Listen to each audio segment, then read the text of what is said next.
Hello everyone, it's Kay here with a mini tutorial. As some of you may be aware, I'm a member of Crafty Swappers UK, run by Emily 280881. That's her YouTube channel name, fondly known as Ems. She's holding a challenge currently, and it's to make a napkin and tea box holder, which she found, I believe, on Marianne's site, who is the manufacturer of Marianne Designs die cuts and so on. A very, very clever lady over there in Holland, I believe. Anyway, as a result of following various links from Ems, I've actually had a trial run at making one of the napkin and tea box holders, and thought it might be nice to do a little tutorial to let everyone see what they're about, because having made one, they are an absolute delight, ideal for Christmas time or for special occasion gifts, or if indeed you're having a little soiree yourself and you want something nice to put on the table. It just works superbly well. What you need to make the napkin tea box is some good quality card that will allow for scoring and burnishing, and the size you need for the tea box is 10 3/4 by 6 inches, which is this size here, which I've already prepared and got ready to save time.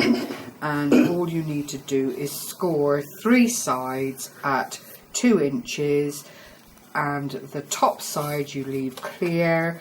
On the bottom side you will just cut and notch up to the score line. That works really, really well.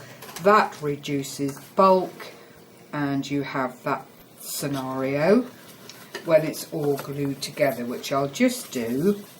I'm just using red backed tape because it is so very strong and holds beautifully. If you have a preference for a very good quality adhesive, then by all means, and you have the time to wait for it to dry thoroughly, by all means use whatever is your favorite. So you bring the side one up, you put it together, and you just link those two areas, and without the extra bulk there, it's easy to just line them up and anchor them down. Clearly for this video, using the tape makes all kinds of sense, because it dries and it lets you see where I'm headed with this. So that essentially is the front box, which will ultimately hold your tea bags. I've found the little boxes of After 8 mints fit in there very nicely. You might not drink tea or coffee, you might want to put in some sachets of chocolate flavoured drinks, entirely up to you. This is just to give you an idea of how it works. For the actual napkin aspect, you need 2 pieces of card, 9.5 inches by 7.5 inches. So we're going 9.5 in length, 7.5 in height, and you score in the following, and you have 2 pieces identical, and you score at 2 inches going across the long side and 8 3/4 inches. Then you turn your card around and you score at 1 1/4 inches.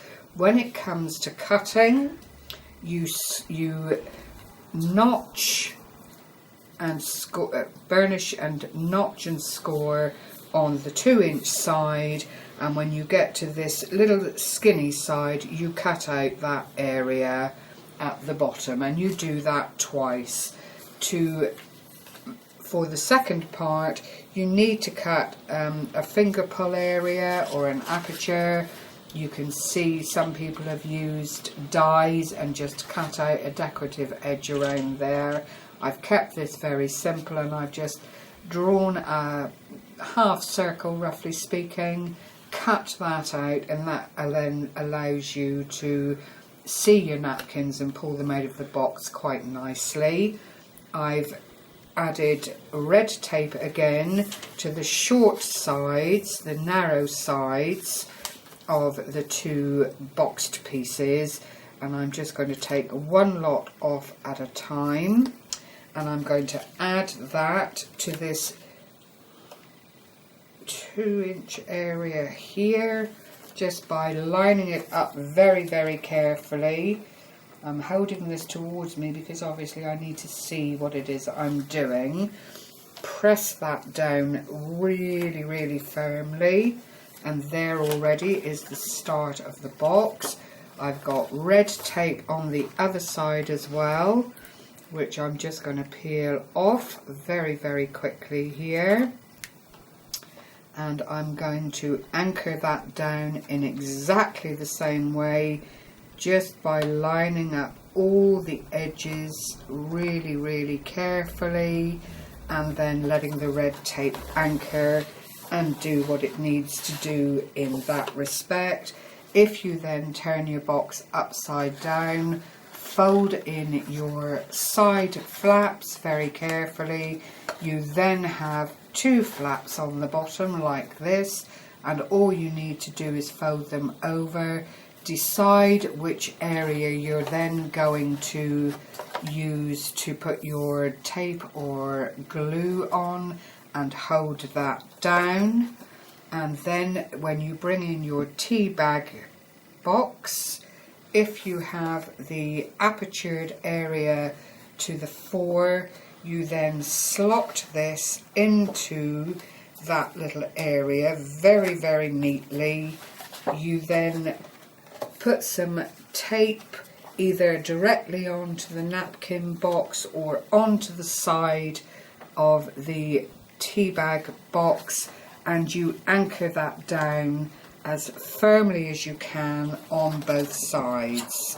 Now that is the whole project as it stands there without any decoration.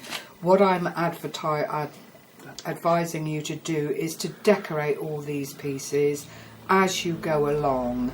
Then you have the decorated areas all in place, ready then to build the whole item. So I'm now going to go and show you 2 that I've already made.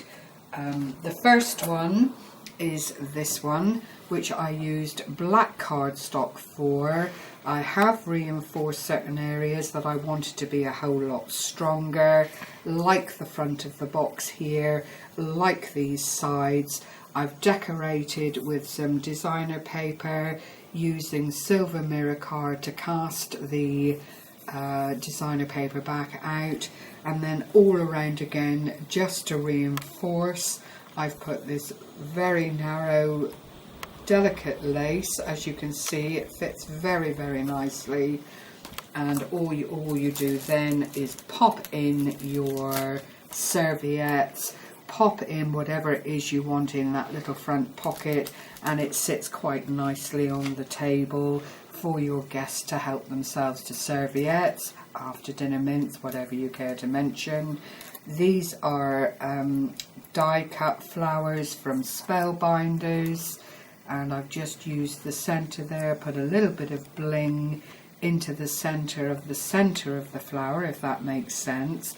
And whilst I was quite pleased with it, I thought it was a little bit on the dull and interesting side, so I then went on to make another one, which I will show you if I move the red one back out of the way and my little bits of rubbish here.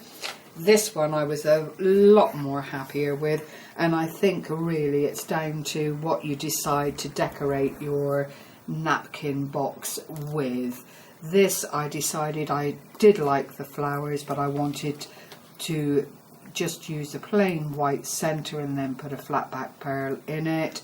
I've used Martha Stewart dies just to add a little bit of interest both to the box and to the inside of the box. I've put a larger flower on the back because I just think it lends itself beautifully to that space. Clearly, decoration is all in the eye of the beholder. but I felt, you know, putting the little bit of lace all around the top and around the aperture where people will lift out their napkins, again just added a little bit of interest without going over the top. And I got these napkins. They're not quite right. I need something a bit peachier, I think, just to go in to the back there. And then, as I said, you can put whatever you like. You could put little table gifts in for your guests, whatever you felt was appropriate. But I thought this was an absolutely super duper idea for the festive season and for special occasions with friends. So I hope that's been of interest to you. I hope you find it inspirational, and if you do go on to make some of these yourself, please share, because it does let other people see where these little items can go in the right hands. Thank you very much for spending this time with me. Happy crafting, everyone. Take care for now. Bye bye.